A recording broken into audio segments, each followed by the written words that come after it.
Good morning, everybody. Welcome to this week's webinar from Annika Digital. It's myself and Stanley. For those that don't know me, I'm the founder and CEO of Annika, and I've also got Katie with me this morning. Good morning, Katie. Do you want to introduce yourself? Hi, I'm Katie. I'm head of marketing at Annika Digital. Hello. Good morning. I hope most of you know me, but to the newbies, hello as well. And you also head up the training in the boot camps as well that we do. Yeah, I was going to bring that up. Yeah, so the boot camps, which we get funding for the New Anglia and the East Midlands region, pretty much, including Rutland. We do training for those areas.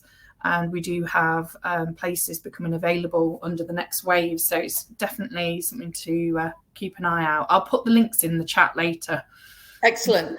So what we're going to be talking about is using ChatGPT. I know the first time I heard it, I thought it was ChatGP3, but it's not. It's ChatGPT. And we're going to start with a poll to try and get an idea of how people are using it and if they're already aware of it. And for the people that haven't been on any of our webinars, what's going to happen is at the end, after about a couple of hours, the video will become available. So if you know anybody that's missed it and they want to just, if you give them the link where you registered, they'll be able to get the webinar as well. So Katie, over to you with the poll then, please. Okay, I'll start polling now. So what do you know about ChatGPT and other AI technologies? I've heard of ChatGPT. I am hoping to use this very soon. I'm here to learn how to use this technology, total beginner. Tried it and getting used to the technology. And the last one is I'm an avid user. So yeah, I think that's probably nearly the whole of the Annika team now. I think we're all completely addicted to it. I love it. And I find it incredibly useful. So what's the results saying then, Katie? Okay, well, a bit of a wide mix. 9% avid users, 19% have heard of it. 9% are here to find out, more, and 31% total beginners. Okay, so that's really interesting. Getting used to it. So yeah, bit of a broad mix. I think the latest I saw in the press was 30% of all professionals have already tried it. So that's kind of in line with this. Well, I suppose actually no. I suppose when you put in the other ones, so yeah, we've got a bit of a we're more like what? Well, it's gone up again. We've got about 50% of people saying they've tried it. So it doesn't surprise me because obviously marketeers tend to be a little bit more ahead of their tech than a lot of other sectors. So on that note, let's fire away. So I'll see you in a bit, Katie. Okay, I'll be here for the chat, and just so everybody knows, everything will, in terms of the recording, will be released later on. It's usually about an hour and a half to 2 hours after the session, just so you're aware. And yeah, that's it. And anyone with audio issues, just message me. I'll tell you what to do. Excellent. The other bit of advice, guys, is that you go to the top right and you go to full screen. The reason for that is that there's a heck of a lot of detail on some of these slides. I have tried to enlarge it so you can see. So let's go straight away. And hopefully, if you haven't seen it, you like our new branding. That's our new sort of, it's our 16th birthday next week. So the old branding was very much to celebrate our 15th birthday. So we're not going to change our branding every year, by the way. Hopefully this will be around for a little while. Okay, so first of all, a little bit about Annika. So I'm the founder of Annika, which was established, as I said, 16 years ago. Next week, there's 27 of us, and we've got about 46 clients, and we offer 7 services altogether. We group all the things that we do under this acronym of poetic. It started off as just poet, but with the recent additions of creative service and all the insight that we do, particularly all the data, visualization, the use of third-party tools, competitor insights, audience insights, etc. We thought it was really important to expand it just from the pure channels. So that will give you an idea of some of the things that we do. And then the other thing that Katie just mentioned with the training courses that we do. So we're currently about to start a new course for the guys over in Suffolk and Norfolk. If anybody's on this call is currently on the existing course or the current course, has got a colleague that might be interested. If you get a hold of Lucy today, you might still be able to get them on. But this is basically a 12-week boot camp that leads to a DMI level 5 exam. We've had over 200. In fact, I think it's more than that. I think it's going to be about 300 learners that have started since we began this effectively a year ago. And if you're based in the East Midlands, you'll be very pleased to know that there's more funding available for another course in March. So we are still recruiting on a regular basis as more funding becomes available. And the other thing that we've done is about 50% of the people that come on the course are unemployed, and we have to get them jobs. So we're now able to offer a free placement service for employers that are looking to recruit any trainees in digital marketing or marketing. So if anybody has got any jobs coming up or they're looking for new staff, we've got quite a mix of people actually. There's some people that have got a lot more experience and maybe career changes, but the majority of the people are either new grads or have come in and done this course. And the thing about this course is, the tenacity to do this in your own time, a whole day a week, means that these guys not only have got the benefit of the theory, they've got the benefit of what they've learned, and also, they're definitely self-starters. The other thing that is new to a lot of you is our new data integration services, which is branded digital science. This is a joint service, a partnership between ourselves and a South African agency called Conversational. And in this diagram is sort of, in a way, you could view this diagram in two ways. It sort of explains our main services, but the arrows are to indicate the data flows and the sorts of things that we're doing in offering solutions of bringing data from one place to another. So a good example would be if you're a lead generation site and you're doing lots of advertising, what leads cost and what lead and channels generate the best leads, but you don't know if they actually generate sales.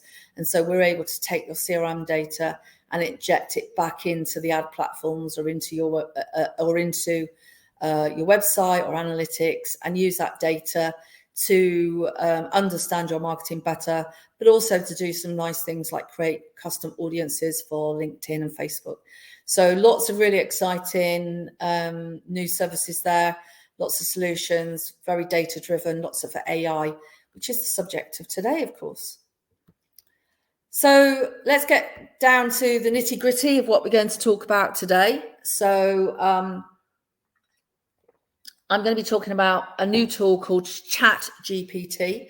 I'm going to be giving you examples and use cases and 25 tips actually of how to use it and real examples. So I've been aware of AI tools and how they've been rapidly developing for about 2 years. We actually started to use some AI tools ourselves, like copy.ai, about 6 months ago. We've been using InLinks for over a year, which helps with SEO. There's other tools like Jasper. And then the other thing that I was aware of was the open.ai, which I'll talk about in a second.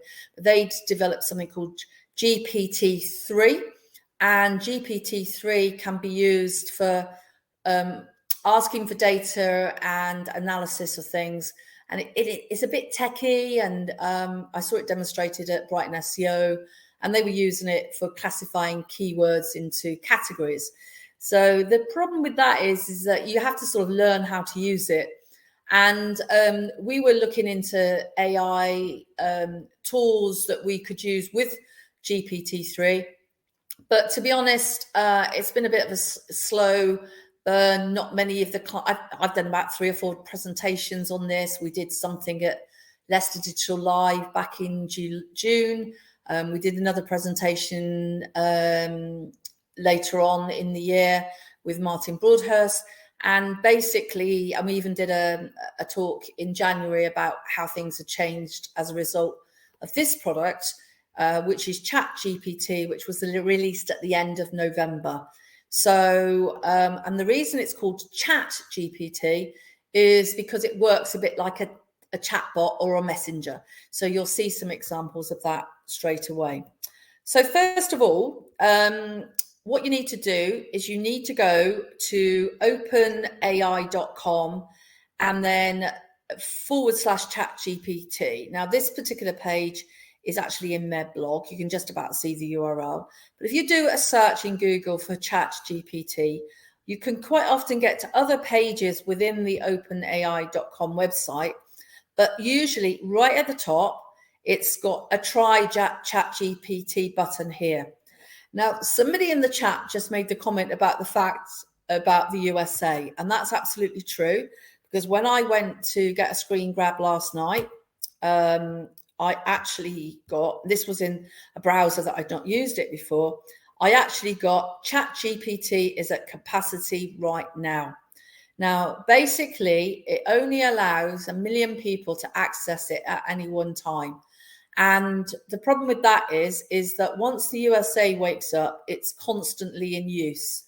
Now, if you try and use it out of hours and you go in and try and create an account, I created an account using my Google account, you should still be able to create an account as long as you don't try and use it in these peak times. So if you haven't used it before and you try after the webinar, you may find that you will get on. Sometimes the weekends are actually busy, but I think first thing in the morning at the weekends, you should be fine. Now, once you have actually got in and logged in, what happens is you'll get something like this, which has got a menu on the left-hand side with the history of all your different chats. And then it gives you some examples, and it gives you this box at the bottom where you have to put your prompts in. Now, what I find is I remain logged in all the time and keep my browser open all the time. And I actually can go to it throughout the day and even in the evening, and it will just sort of refresh and it thinks I'm an active user. Whereas if I go to another browser where I'm not logged in and I try and create an account, for example, I will often get that, go away, we're too busy comments. They're quite witty sometimes, actually. They often, do some quite creative things on it. So my advice to you is that if you've not used it before, you need to use it at the right time. And then once you have logged in, is to remain logged in. And then you can then use these prompt box down here. Now, the way that you get the best out of this is based on these prompts that you use. And we've actually expanded that to develop a whole load of templates that you actually enter in. And it's when you start to use really specific prompts and templates that you get the best out of the tool, because you're giving it really detailed instructions. Now, I've got a couple of slides where it just explains what ChatGPT is, but you've got to think of it as sort of two layers, really. You've got the layer that has to understand what you're asking it, which is the sort of the prompt layer, and then the layer which contains, or the database that contains all the data, and that's its training set. That's the information that it's used. Effectively, what happened was, if we just go to the next slide, it's been utilizing data from the internet up until September 2021, and then it stored that data and processed that data and learned off that data. And the way that it's learned is use humans. So as people tested it by asking a question, humans then trained it to say, yes, this is a really rubbish answer, or this is a great answer, which is why you've got these these up thumb and down thumb signals on the right hand side, so you can actually comment. So I tend to only use it if it gives me rubbish, which it can occasionally do. So the first thing you need to do is start by asking a simple question. So what is ChatGPT? And if you've got this on full screen, you should be able to see that ChatGPT is a large language model developed by OpenAI. It is trained as a massive data set of text and is capable of generating human-like responses to a wide range of text-based prompts, hence the prompt down here. It can be used in a variety of tasks, in language translation, text summarization, questioning answers, and text completion. Okay, so that gives you an idea what it is. And then if I then asked another question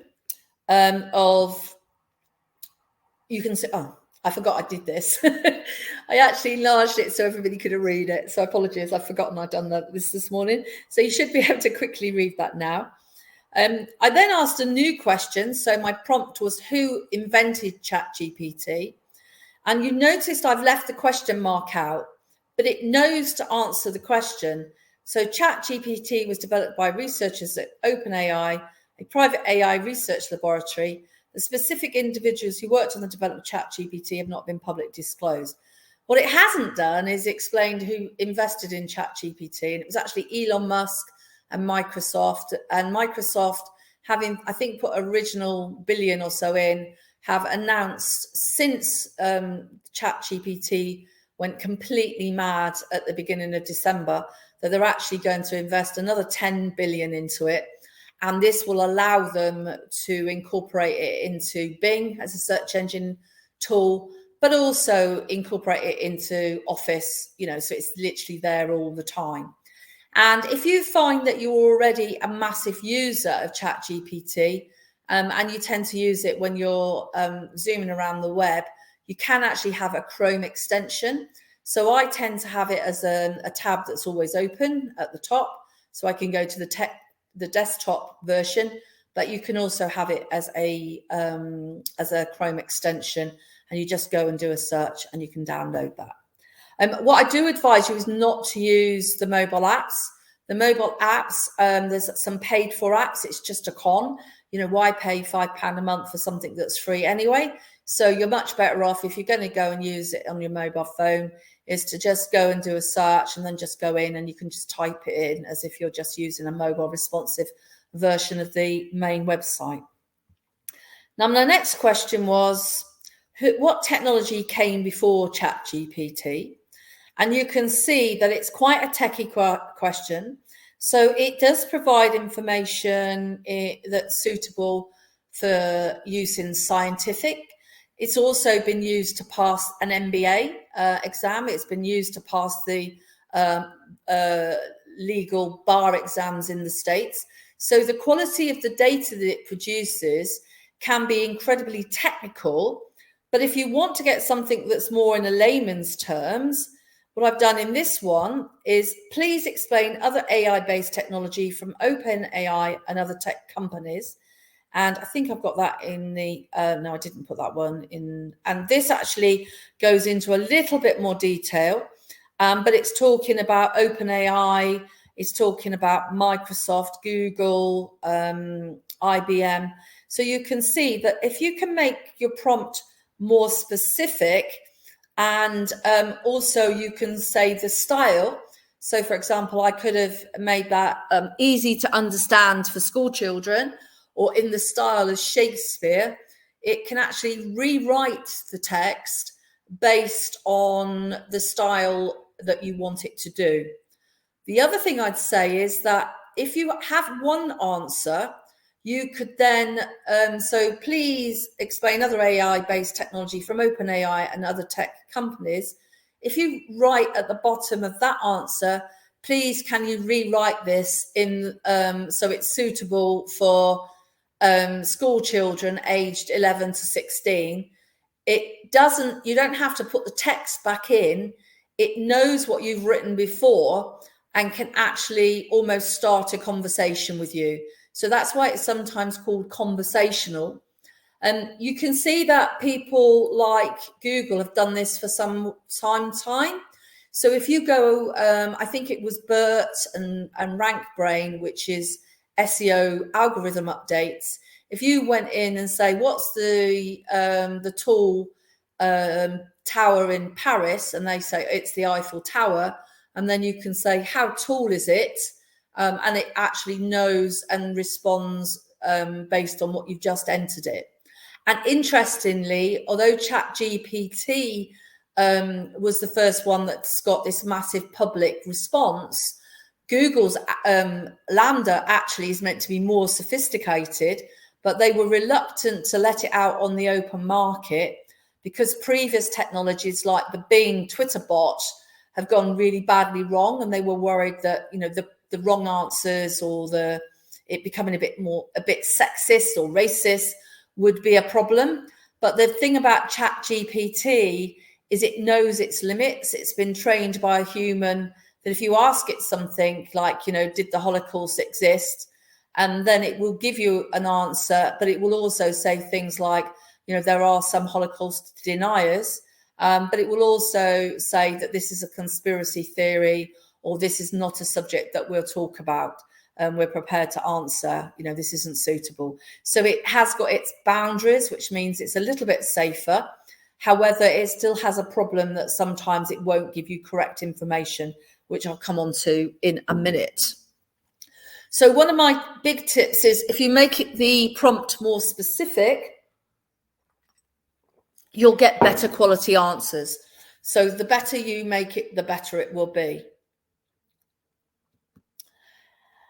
Another thing that I used a lot is if you put information in, it will summarize it. And I use various prompts like summarize this text down by 50%, or summarize this text but retain the bullet points.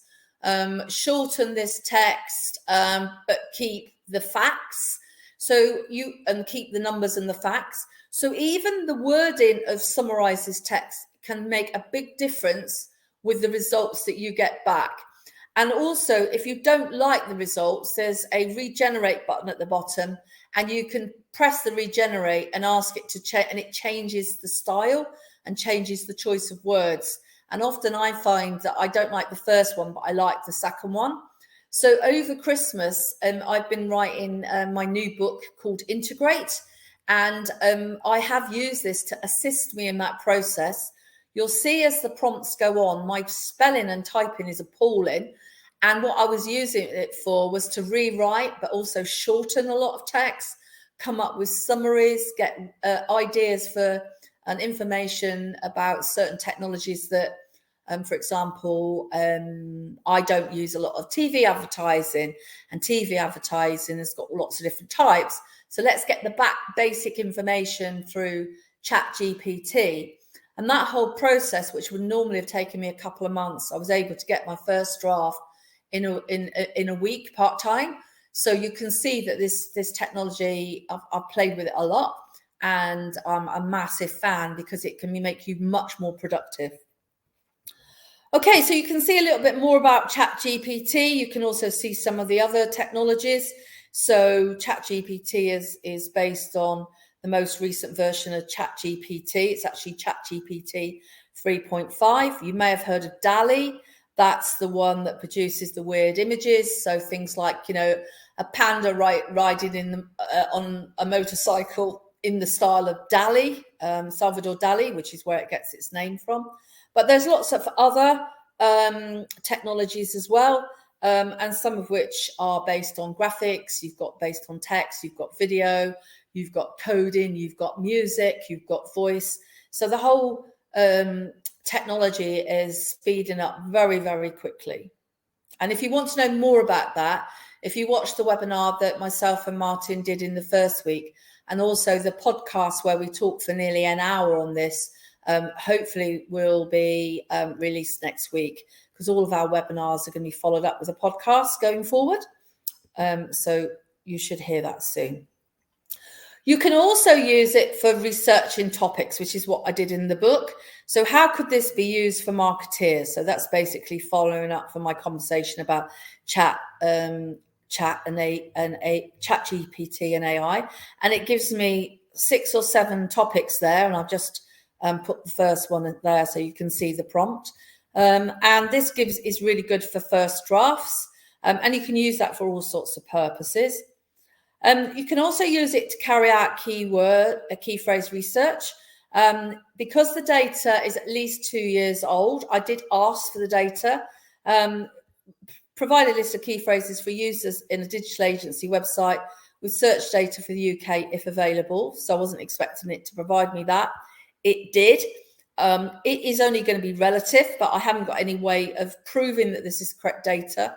It hasn't got access to the internet. It can't update the data, and it doesn't provide citations, which I think is something that it will need to do in the future, because the way the text works is based on probability. What's the most likely thing that's going to be said next? So you see it's come up with some good ideas: web design, digital marketing, search engine optimization. Notice the American spellings. But you can actually get it to rewrite this with the UK spellings if you like, and you can actually get it to rewrite it in different languages, which I'll show you in a minute. Then you've got write a blog or a section of a long article. I found the best way of doing this. This is actually all one article, but I've just shown you so you can see that it goes on there. You can specify the number of words, which I did in this case. So I've asked it for at least 1,000 words. I've asked it for paragraphs and bullet points, although it didn't give me any bullet points. And I did also ask it to give me some examples, which I don't think it actually did.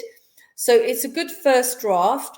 My advice is that you work out the structure, you work out the template of what you want to do in your blog, and you actually get it to do it a paragraph at a time.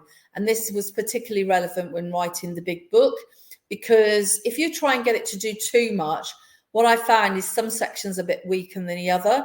And if you go in and say, for example, how do you use ChatGPT for content creation? And I would get a much better paragraph by doing it a paragraph at a time. So my advice to you is definitely do it in sections, but it is good for coming up with blog ideas. And you can actually ask it for the ideas first of what the sections would be or the paragraph would be in a blog, and then you can then take that as a two-phase process. So I recommend that as well. Another thing you can do is once you've got a blog, you can then ask it to write a social post or ad. Now, what I've started to do here is I've deliberately just typed things in really quickly. So create a LinkedIn post. You notice I've got a typo there, but it knew exactly what I meant. It's got hashtags in there. It's written it in quite an informal way. Now, this is where you definitely need to start using indications of the style. So write a LinkedIn post to promote this blog for a digital marketing agency. Use an informal, friendly but educative style, and that will then change this to be more in tone. And what again I suggest you do is play around with the words that you use until you get the tone that you want, or the voice or the tone of voice that you want.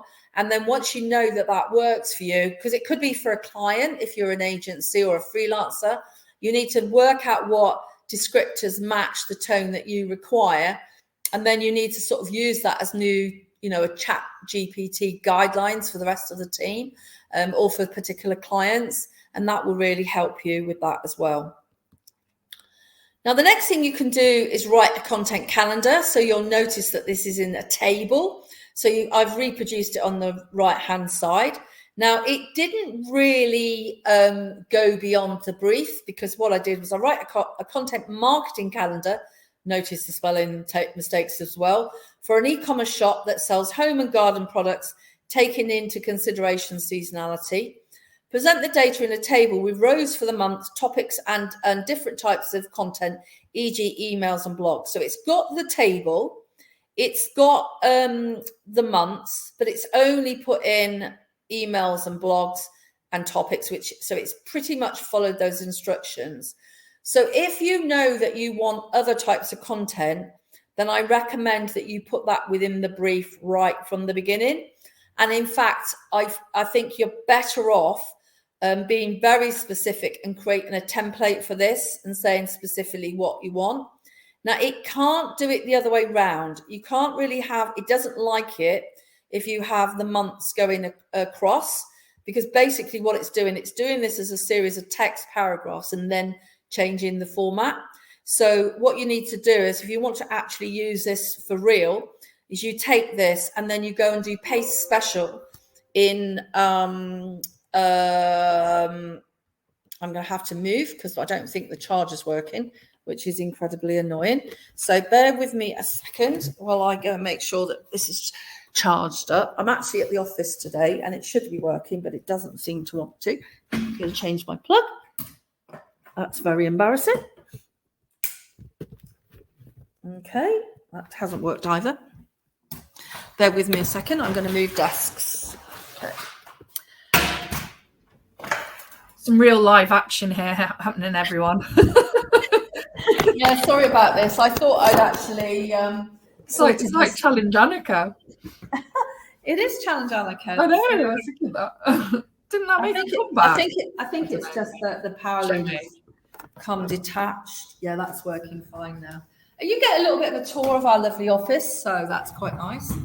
So can you see me okay, Katie? Because obviously I can't. That's fine. That's fine. So when we get to use this, you can copy the text, and then if you go into Excel and paste it in Excel, and then if you highlight those fields again, and then do paste special, there's a transcribe, which is basically like a little sort of bent arrow, and it converts it from, it swaps the rows and the columns around, so it's really helpful.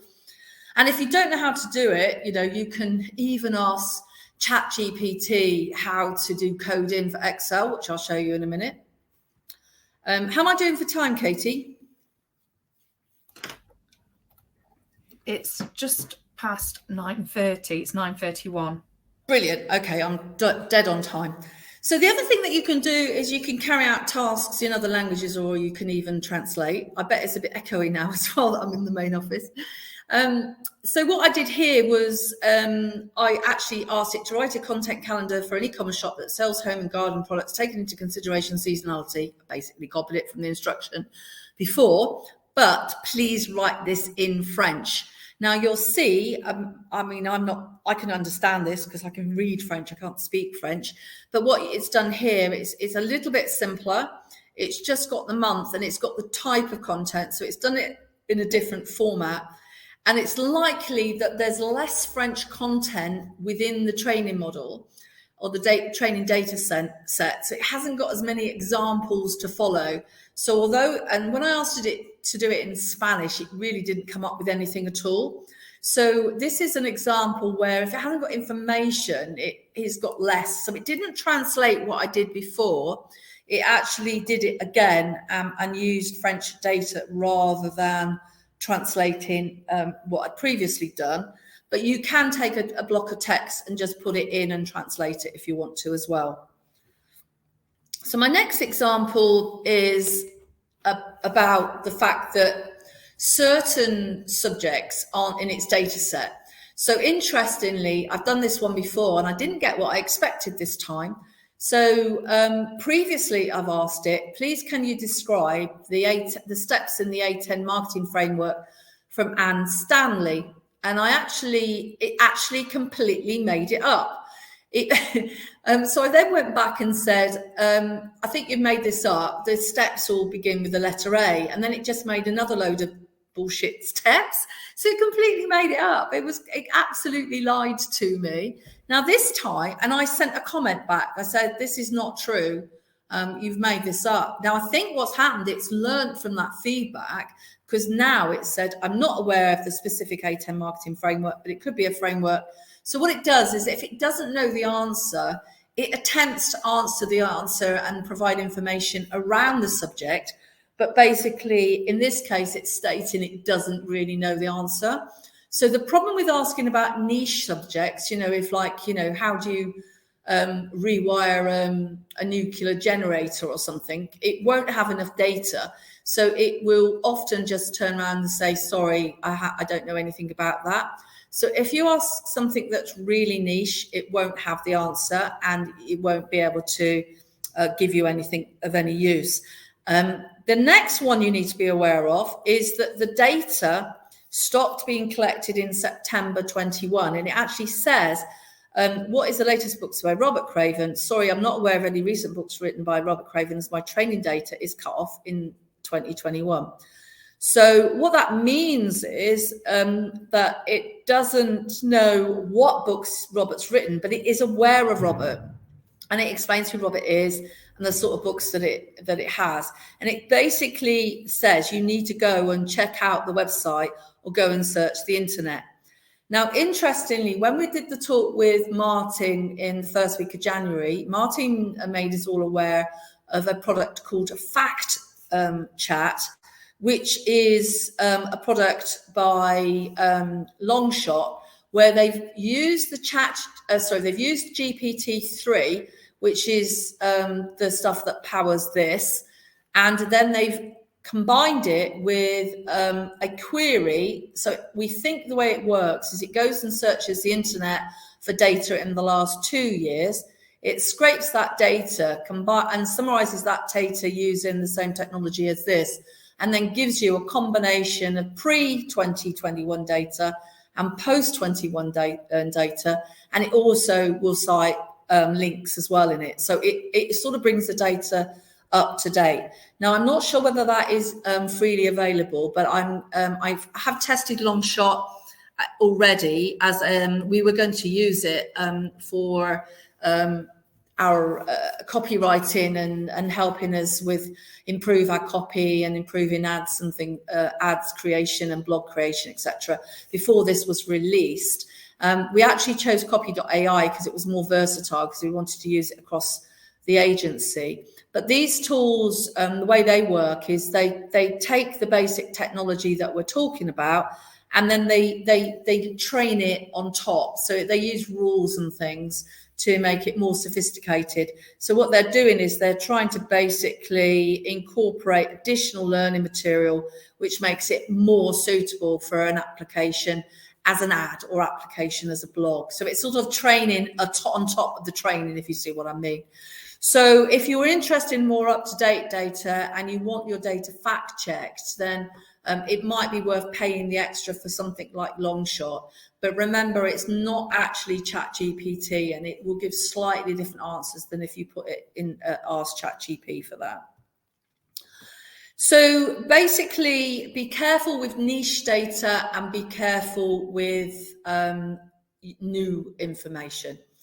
Now, the other thing that you can do is use it to write product descriptions and titles and descriptions. And we've actually built a AI model for doing this, which goes through the API and actually creates this across the whole site. Our colleague James Allen has built this using a combination of API techniques, Python scripts. It's really sophisticated. And this is an example of where I've taken a prompt that we've used in the mega spreadsheet. And this is Charles Bentley, one of our lovely clients. And in this particular one, he's given a really detailed prompt. And the prompt is: write a 250-word product description for the product cleaning set 7-piece orange. So what he's done is in the spreadsheet, he's used the feature concatenate to combine the prompt and the product's name, and then join that together, which is in the home category, home living category of products. The company selling the product is Charles Bentley, and then he's said what style he wants. He used an informative and promotional writing style. The generated response must be unique, because the trouble is, if you've got lots of products that's similar, you don't want a load of things that are quite similar. So in this particular example, again, I'm not sure I've got it on the next page. Yeah, it's given me quite a detailed description, which you can't read unless you blow it up. But what we found was one of the versions, when we looked, it made up what was in the 7 set. So you can't take any of this data without fact checking it. So in the first instance of this, not this particular one, it said there was 2 sponges, and actually this version, it's got it spot on. And it actually describes each of the different brushes. So it must have seen this product prior to 2021. Otherwise, it wouldn't have got it right. And it has to have been popular enough product in enough websites or enough content for it to have got it in its training set. Now, if we put a new product launch in that nobody's ever seen before, then that's not going to work. So you have to use a different approach, and that is to introduce bullet points of things like the spec, how it's used, the benefits, and then it will write it using the text from your template rather than trying to find content that it's got in its training data that's similar to this product, if you can see the difference. So you need to be really careful that you're giving enough data for it to write the description. And if it isn't a product that's been around for a while and you haven't given it can artificially, and it can inject fake data. So you just need to be really careful for that. It's brilliant for doing the first draft of things, but it's not good enough to actually create the final product that you're actually going to use on your website. So this brings us on to tip 15, which is about using templates. And this specific case, I'm using it to create a case study. Now, this took me about 2 hours of playing around with different versions to see what was the right amount of text to get something that was meaningful. So I'm going to show you this over 2 pages. So I've actually given you my template on the left-hand side. You're welcome to steal it. Some of the others are a little bit too specific for Annika, but case studies most people use. So you can all do it. So the template on the left, you can see the yellow is the stuff that, so we've been really slow at putting case studies on our website. We're lucky if we get one a month, and we've got a backlog of about 30 that need doing from clients for the last 18 months that we've got projects that have worked really well and we want to put them on. So what we've done is I've done this to speed the process up. So what happens now is the marketing team will interview the technical staff and they will populate this case study.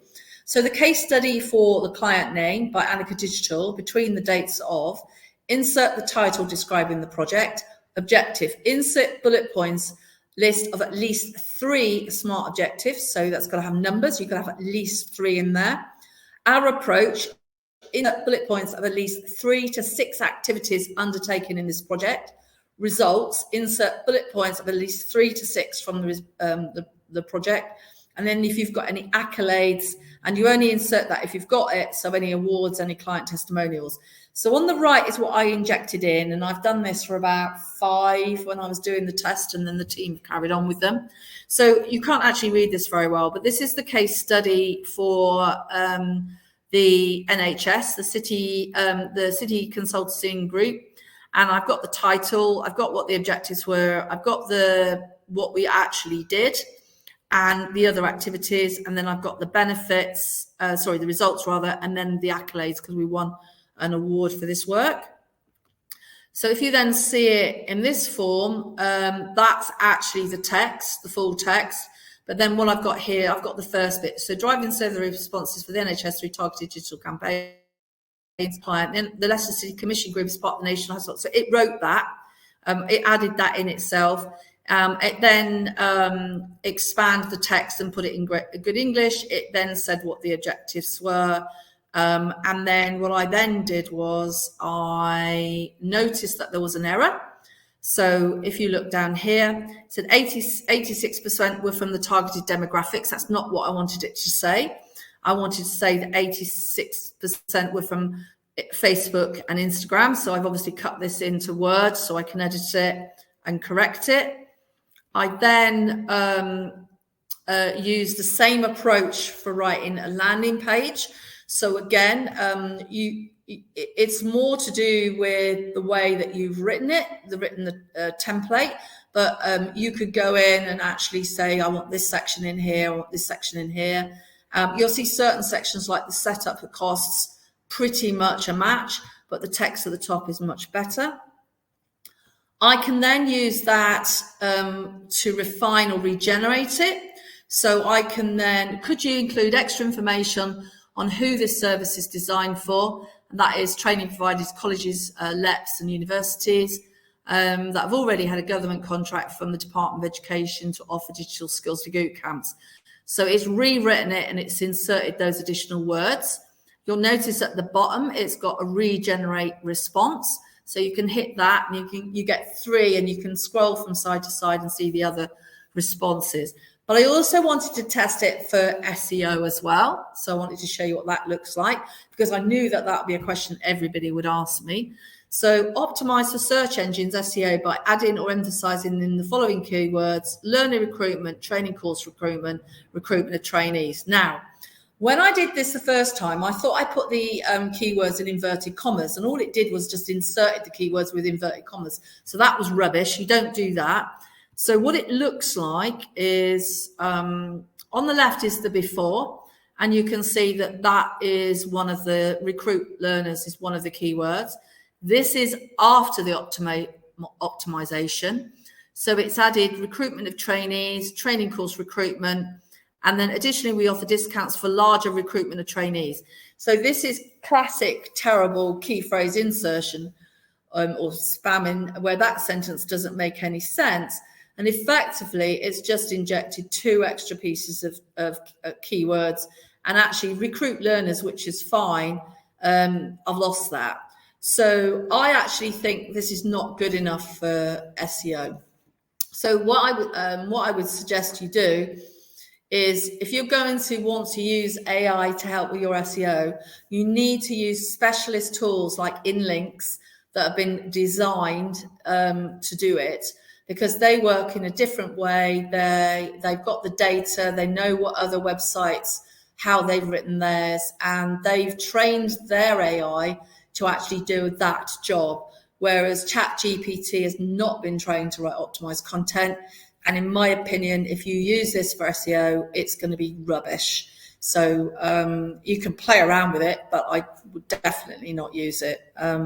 It's just not. This is the sort of stuff we might have done 20 years ago when I first started in the industry. However, it is good for other things that you might want around the office. So this is, again, using a template. So use a template to create a job description and job ad. So what I did here was I write a job description for a new marketing executive role at Annika Digital. This is a junior role in the agency, but some experience of content writing, creating blogs and email is expected. Understand Google Analytics will be beneficial. So again, type really, really quickly. Can't, you know, it doesn't matter about your typos. It just works out what the word says. And that's what I meant, that it needs to be able to understand the prompting. And it's written me a really good job description, or a very good first draft. It said who the company is, who it reports to, what the purpose is, the key responsibilities, the qualifications. So if you don't write job descriptions on an on an ongoing basis, and that prompt on its own actually produced a really good result. And then you can refine it. You can add more details in. You can say, please insert this text, please combine it. You know, you can get some brilliant results. The next one I've got is converting bullets to paragraphs and vice versa. So it's 2 different bits of text. So in the case here, it's actually converting the bullet points into paragraphs. So this was from the text, the CV. So it's taken the text from above and actually converted that into those bullet points into paragraphs. And then this one is shorten text, add, sorry, I didn't even write that sentence properly, and convert to bullet points. So this is taking the text about the Annika Academy, which was the landing page, and has written it into bullet points. So even though my prompt doesn't make a lot of sense looking back at me, I really should have picked that up. I do apologise. But shorten text and add bullet points, it's done that. So both of these are different ways of reordering or rewriting text in a way that's more suitable for the use you require. So it works in both directions. Now, I find sometimes if I've got some bullet points like this on the left-hand side, sometimes the bullet points are quite detailed. So what I then will do is I'll say shorten the text, but retain the bullet points. And then it gets rid of some of the detail, but I still get the structure that I like. So you do have to, again, play with the instructions. And the only way you really get to do that is by trial and error. Write a press release from a brief or a template, fact check the results. So I nicked a brief that somebody'd used for for a client. So this is a couple of years old, and this is for Kudos. It isn't particularly brilliant, but I haven't played around with this. But my colleague Katie Ford, who hopefully is in the audience, has done some much better briefs where you sort of lay it out in a certain way, because you can see certain things like it's copied over the headline and the subheadline, so you'd have to delete that out. But basically, it's given it quite a lot of information. Now, my concern about this is that unless this research was done before 221, I'm a bit concerned that that data there could have been completely made up. So according to Kudos, 36 of creators have public liability compared to UK average of 44. The lack of coverage leaves them vulnerable to financial losses in the event of a claim made against them. So without a citation and without it being in the raw material, you have to fact check, because that could be complete and utter rubbish. And we know this. Martin gave an example where they were talking about demographic data in Australia. It gave it a reference to sort of say, go and, get the data from them there. But the data it brought back, although it wasn't really wildly out, it was complete lie. It just wasn't true. So you do have to be careful. So if it's got facts, so you have to know your subject. So although it's great for writing a press release, and in fact, Martin actually demonstrated a more sophisticated version that he built using GPT-3, which is like a form. So if you go onto Martin's website, which is broadhurst.digital, you can play around with that, or you can create your own one. So this one, literally, I threw this in yesterday, whereas the template that I built for the case studies, I actually did a lot of work to refine it. So if you're going to build templates for yourself, don't just sort of go with the first go, actually test it, try different examples, and gradually improve it until you get your template to work really well. Design a website menu. So I just thought, well, I'd heard that people building websites from using ChatGPT.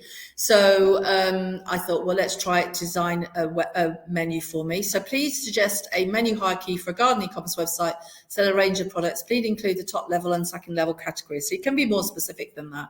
So you see, it's put the top levels in first, saying plants, garden supplies, outdoor living, pest control. And then if you look over here, it actually went on for a long time, so there wasn't enough room. It did all the second levels. So what I then did, which is my next tip, is I said reorder or sort the data. So please reorder this data so the second level categories sit beneath the top level categories in a series of bullet points. So top level categories, you've got plants, then you've got all the sub levels that was in the previous example, then you've got garden supplies. Now what I haven't done is check that it's the same, but I'm assuming it is. Sometimes you might see a few variations, but if we just check annuals, perennials, trees, if we just go to the previous one, yeah, it's the same data. It's just they've reordered it. So that's another great feature.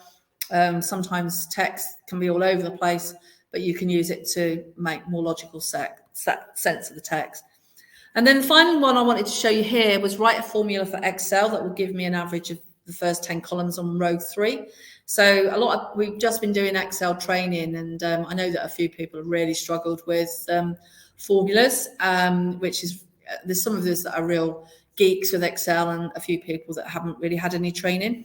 So this actually tells you what the formula is. So you would actually cut and paste this in a field and it would get the data.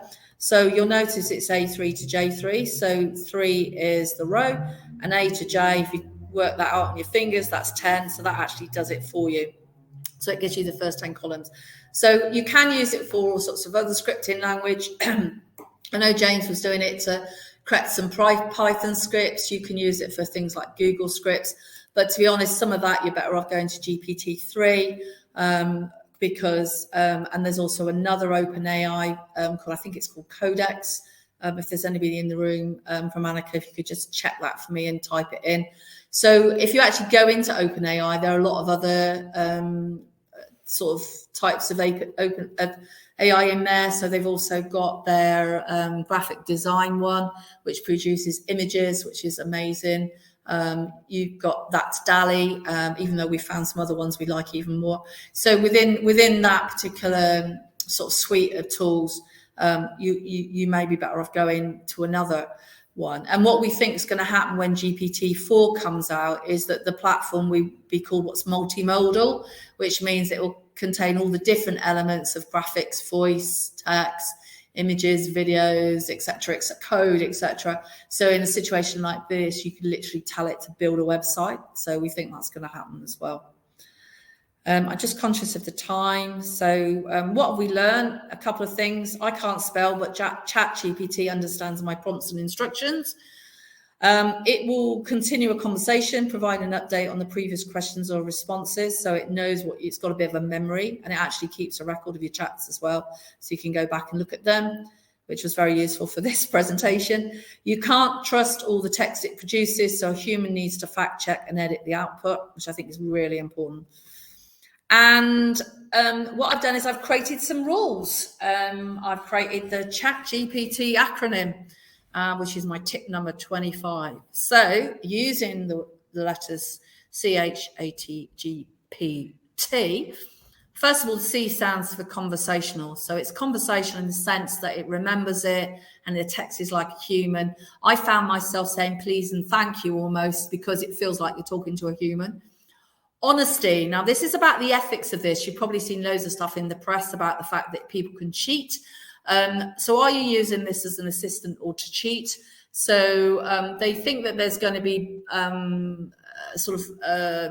fingerprinting in future so that any text, can be detected that's come from AI. But at the moment, we're honest about the fact that we're using this as an assistant for our clients. Our clients are getting really excited about it because they can use it themselves. We're talking about it openly, but I'm not trying to pass an exam. Timely. If your request is since 2021, it won't have any data and it might not answer, or worse, it could just make it up. Gobbledygook, which I can't pronounce now. I love that word, even though I can't pronounce it. It just makes stuff up. If it's got gaps in its training data, it just makes stuff up. So I thought that was a great word. Prompts and templates. This is probably the most important element of what you would have learned today. You've got to give it accurate and very specific and detailed prompts. The better you put in, the more specific the answers will be, the tone and everything will change. But actually, if you really want to get the best out of it, you want to build some templates. I've given you one for case studies. There's a couple of other ones you could play around in there. They're not as good as the case study one, but you need to build your own templates that can work for you. And then I've just summarized the top 25 tips. I'm not going to go through all those there. This is just in one page. So you can, when you get the PDF, you can play around and use them for yourself. And then finally, how we use it in your job, which when I first started displaying some of this stuff, we found that a couple of people were quite worried. They said, oh my God, am I going to be made redundant? To the contrary, this is actually going to change the way people work. So the way I'm using it as an assistant with simple prompts, particularly to check my spelling and grammar, shorten text, add bullet points, quick jobs like reword an email or make it more formal. I've definitely used it a lot for creating longer pieces of text where you need a template or iterating different versions. It's great for coming up with the first idea. You can, use it for specific jobs, but then the writing task becomes more of an editorial job. So the content needs to be checked for accuracy and style and facts as well. You need to check the facts. But then the other thing we're doing is we're going to be creating this content en masse, which is what Annika's doing. So I've got that on the next page as well. So Annika's using it to provide first drafts of text and acts as an assistant or a tool to increase productivity, to increase speed and volume of the work carried out. And as we move to more sophisticated AI, we're offering a whole range of solutions using the digital science.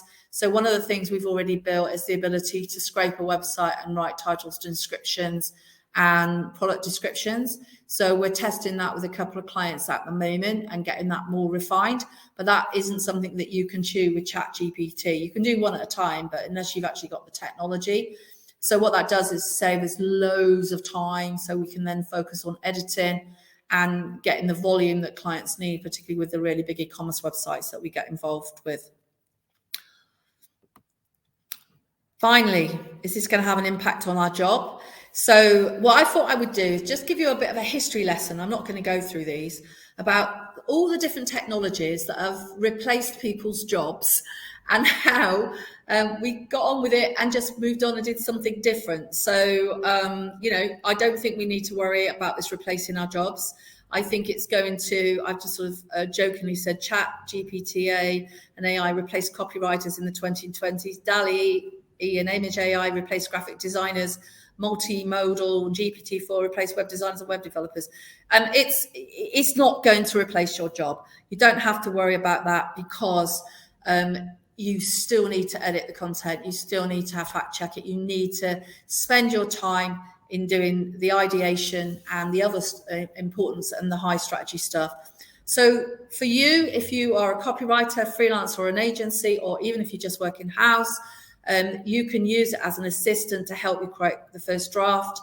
The copywriter's role may shift towards an editing, but that will give more time for ideation, innovation, and developing distribution strategies.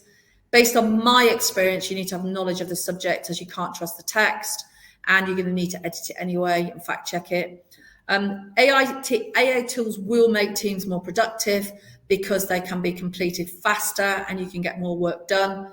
But AI and tech platforms are automating everything that we do, even things like, your Google ads, your Facebook ads, as well as all using AI technology. So what that means is agencies are going to have to change their services. They're going to have to offer more added value. They're going to have to evolve to the more advanced services. And we're on it. We're on that journey now. And that, my friends, is it. So I'm going to exit the full screen. So apologies for the interruptions with the phone. It's 1 minute past. So I don't know whether you want to. Yeah. Okay. Was there lots of questions? No, there's lots of conversation. Brad, who's head of SEO at Annika Digital, was talking about, AI content. It needs editing, fact checking, and also the unique human input side of things. It's just a base, and then you build upon it. And you should never publish 100% AI content on your website, from his perspective. But there was just lots of conversation really going on. Have you seen the new functionality at the bottom where it allows you to love or clap? I know, we've got a lot of loves actually, and yeah, I've not. This is the first time you've seen this, guys. So thank you for your comments. Speaking of love, actually, Anne, I've sent a slide out for the Google reviews, and also I'll do one for. Google reviews is our quest at the moment. Oh wow, suddenly everybody else has seen it and loads more have come through. Yeah, I know, great. Yeah, if you could give us a review, be really grateful. And to put a heart and soul into this one. I've loved it. Absolutely love it, the technology. Yeah, I mean, I've invested a lot of time learning how to use it, but once I sort of come back and told everybody they needed to get on it and start testing it, absolutely everybody in the agency has been finding ways of using it. But because we were already aware of it and we were already looking into it, I think I just want to give a bit of a call out to James Allen. I'm not sure he's on the call on the webinar, but he's actually been going. He'd already learned Python, but he's been learning Python and accessing APIs so that he could build this. This is our first of many tools that we're building.